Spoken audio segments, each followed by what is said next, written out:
اپنے وقت کے بڑے اولیاء میں شمار ہونے والے نام ہے مولانا فضل رحمان گنج مراد آبادی. اب پہلے ان کے حوالے سے سن لو.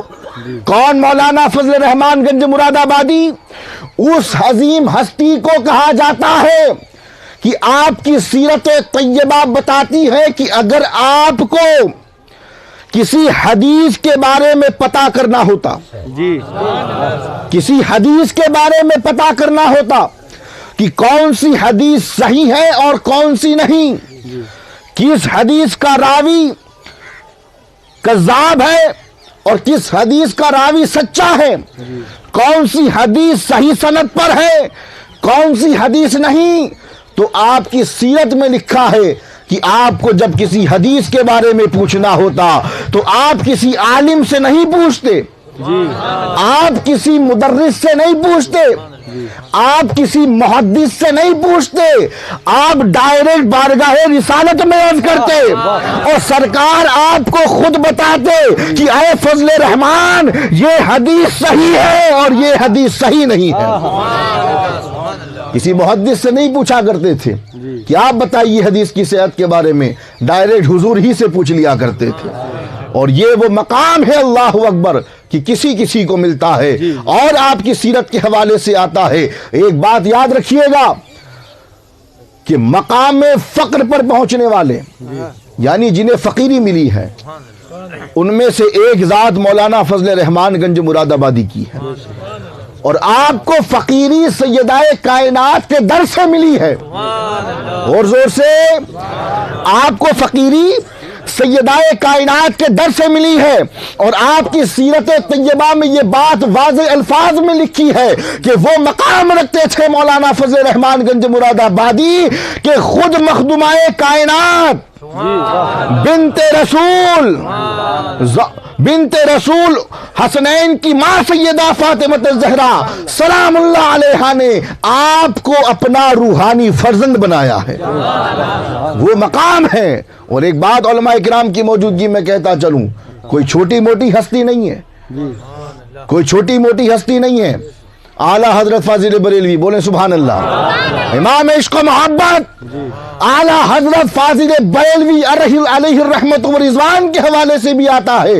اور خود جو رضویوں نے جو کتابیں یعنی ہمارے رضوی علماء نے جو اعلیٰ حضرت کی سیرت پر کام کیا ہے ان کتابوں میں بھی یہ بات لکھی ہے کہ اعلیٰ حضرت فاضل بریلوی علیہ الرحمت و رضوان سب سے پہلے مرید ہونے کے لیے مولانا فضل رحمان گنج مراد آبادی کے پاس آئے تھے. مگر آپ نے اعلیٰ حضرت فاضل بریلوی کی پیشانی کو دیکھ کر فرمایا کہ احمد رضا تمہارا حصہ میرے پاس نہیں ہے، تمہارا حصہ مہریڑا والوں کے پاس. اور یہی مولانا فضل رحمان گنج مراد آبادی ہیں جن کے حوالے سے سرکار وارث عالم پناہ فرماتے ہیں کہ فضل رحمان اس وقت تک مرید نہیں کرتا ہے جب تک بارگاہ رسول سے اجازت نہ مل جائے. تو آپ کے پاس ایک شخص آیا، اس زمانے کا نواب تھا، وہ بس 2-5 منٹ نواب تھا. وہ آنے کے بعد کہتا ہے کہ حضور جب فاتحہ یہیں سے پہنچ جاتی ہے تو پھر اجمیر جانے کی کیا ضرورت. اب مولانا فضل رحمان کے حوالے سے یہ بھی ملتا ہے کہ آپ جب اپنی خانقاہ میں تشریف فرما ہوتے تو کئی لوگ آپ سے ملاقات کے لیے آیا کرتے تھے، علماء بھی آتے. اس زمانے کے جو سیٹ تھے، نواب جن کو کہا جاتا ہے، وہ لوگ بھی ملنے آتے. ہر عام و خاص آپ سے ملاقات کے لیے آتا، آپ سب کے مسائل کو حل فرماتے، جواب دیتے. تو محفل سجی ہوئی تھی اور آپ کے بغل میں کچھ دوری پر حضرت تشریف فرما ہے، اتنی دوری پر آپ کا ایک خادم، ایک شخص آپ کو پنکھے سے ہوا کر رہا تھا. اور زور سے بھئی بور تو نہیں ہو رہے نا آپ؟ تو پوچھا نواب نے آ کر کہ اجمیر کیوں جاتے ہیں جبکہ فاتحہ تو یہیں سے پہنچ جاتی ہے. تو آپ کے قریب میں ایک شخص بیٹھ کر ہوا کر رہا تھا. آپ نے فرمایا کہ نواب صاحب دور مت بیٹھو، قریب آؤ. جب نواب قریب آئے تو آپ نے مسکرا کے فرمایا کہ نواب صاحب ہوا آ رہی ہے یا نہیں؟ ہوا آ رہی ہے یا نہیں؟ نواب نے کہا حضور آ رہی ہے. پھر فرمایا کہ دور تھے تب آ رہی تھی، جی دور تھے تب آ رہی تھی۔ نواب عرض کرتا ہے حضور دور تھا تب تو نہیں آ رہی تھی، قریب آیا تو آنے لگی۔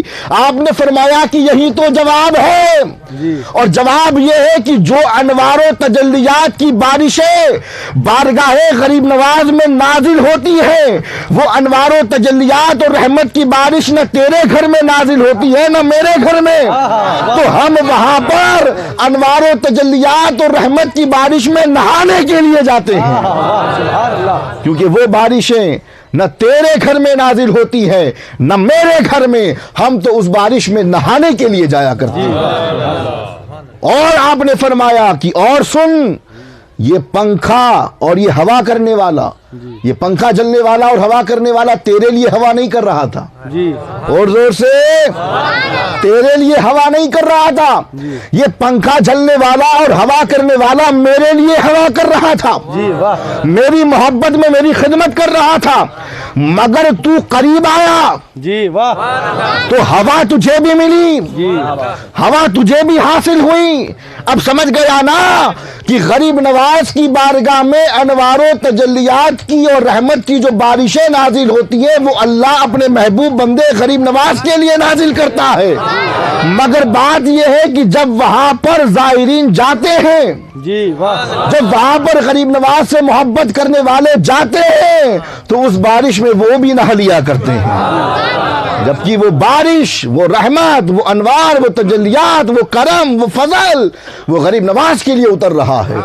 اللہ وہاں غریب نواز کی وجہ سے رحمت نازل کر رہا ہے، مگر ہم جاتے ہیں تو اسی میں نہا کر چلے آتے ہیں۔